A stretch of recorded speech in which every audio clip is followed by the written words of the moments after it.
I want to share with you the story of two very important, very real, and very loved faces in patient safety. One, the precious young face of my newborn son, Cal, and the other, the face of my late husband, Pat. Cal was born a healthy baby boy on March 23, 1995, in a large, accredited hospital that delivers over 5,500 newborns a year. Cal was first noted to be jaundiced through visual assessment at 16 and a half hours old, but a bilirubin test was not done. Cal's skin was described to be jaundiced again through visual assessment when he was 23 hours old, but a bilirubin test was not done. Cal was discharged from the hospital when he was 36 hours old and was described as having head-to-toe jaundice, but a bilirubin test was not done. The information we received about jaundice was a simple brochure that never mentioned jaundice could cause brain damage.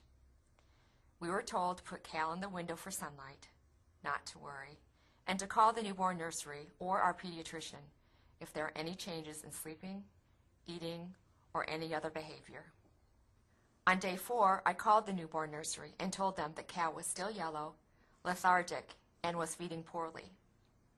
They asked me if I was a first-time mom, and then assured me there was no concern since sleepiness was to be expected. They told me to unwrap him and tickle his feet, and if that didn't work, to call the pediatrician. We immediately took Cal to the pediatrician, and he noted the jaundice by visual assessment again. A bilirubin test was not done. We were told to wait 24 hours to see if he would improve. We continued to call the pediatrician throughout the next 24 hours, reporting that our child was changing before our eyes. Yet we were repeatedly told not to worry and to wait for 24 hours. At 5 days of age, the pediatrician admitted Cal to the pediatric unit. Cal's bilirubin was tested for the first time, and it was one of the highest recorded bilirubin levels at the hospital. Treatment was limited to phototherapy. Again, we were told not to worry. A resident did Cal's history and physical upon admission, and due to confusing chart entries, documented the wrong blood type for Cal. A blood incompatibility was ruled out.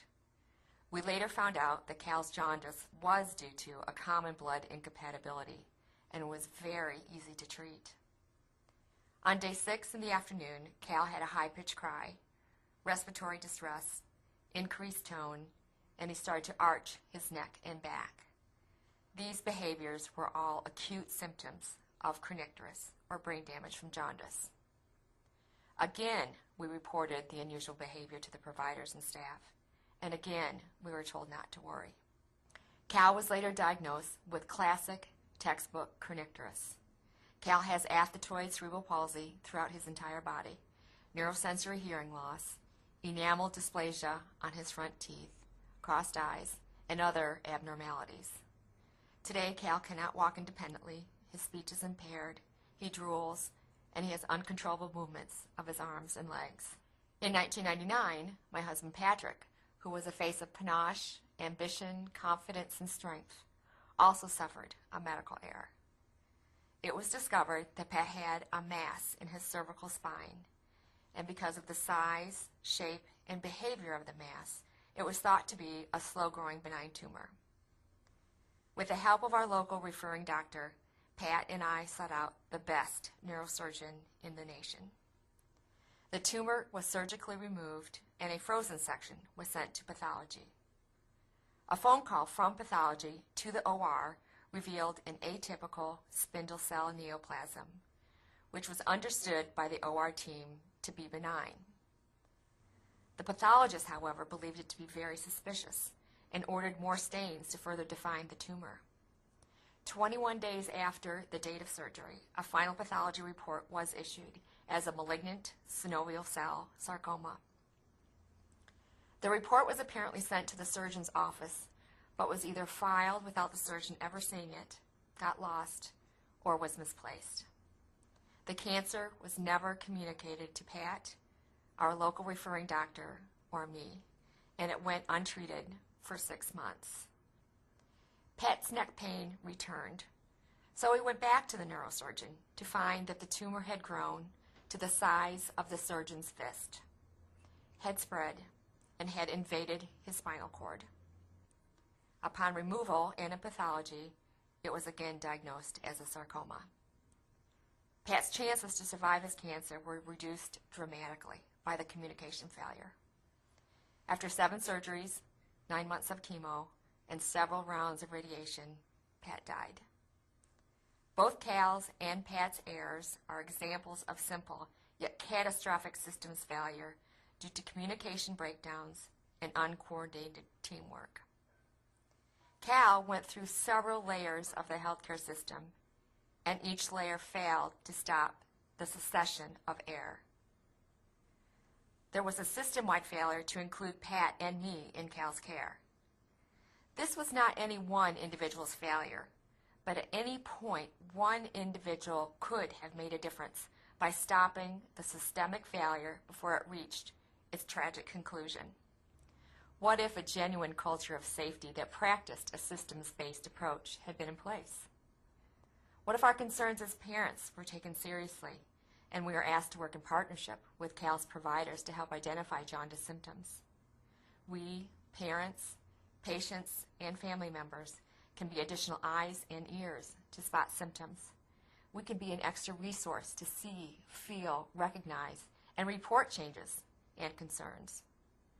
What if the pathologist had given the surgeon a heads up that Pat's tumor was suspicious and that they had ordered additional tests?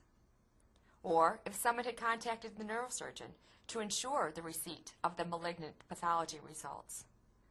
Or what if the pathologist and the neurosurgeon understood the phrase atypical spindle cell neoplasm to mean the same thing? As a family, we are profoundly let down by the very system that we once trusted implicitly. With this in mind, I ask you to never give up on patient safety. Seize it with relentless passion and embrace it with urgency, honor, and hope. While there may be barriers, patient safety cannot wait. I know from my own efforts, each individual can and does make a difference. And I must say that I have witnessed progress, promise, and the power of partnerships since the errors in my family occurred. I have had the honor of being part of some robust patient safety initiatives that are making a difference. PIC, Parents of Infants and Children with Kernicterus, formed by a group of moms and dedicated to the eradication of kernicterus. CAPS, Consumers Advancing Patient Safety, whose mission is to help create a healthcare system that is safe, compassionate, and just. And WHO, the World Health Organization, which identifies the patient as the core of their newly launched World Alliance for Patient Safety and is dedicated to creating the collective voice of the global consumer in areas such as patient safety, solutions, reporting, and research. These initiatives are all harnessing the passion, the hard-won knowledge, and the spirit of the consumer to work in partnership with healthcare agencies, professional organizations, providers, accreditors, and the insurance industry. Your spoken word, your courage to challenge, your will to engage in teamwork, and your determination to ensure no harm can all be pivotal in determining if a patient lives or dies. You have a powerful opportunity to revolutionize patient safety by recreating how healthcare is delivered. As a team, as a system, as a champion. You are the front line. You are the decision makers. You are our partners. You are not just an individual working in isolation, but the pillar and the cornerstone in patient safety. Ask yourself, how can I be part of the transformation of healthcare and patient safety? Because working in partnership with each other, your co-workers, and your patients, we can make a difference so that daddies and babies and other precious family members and friends are safe from harm. Thank you.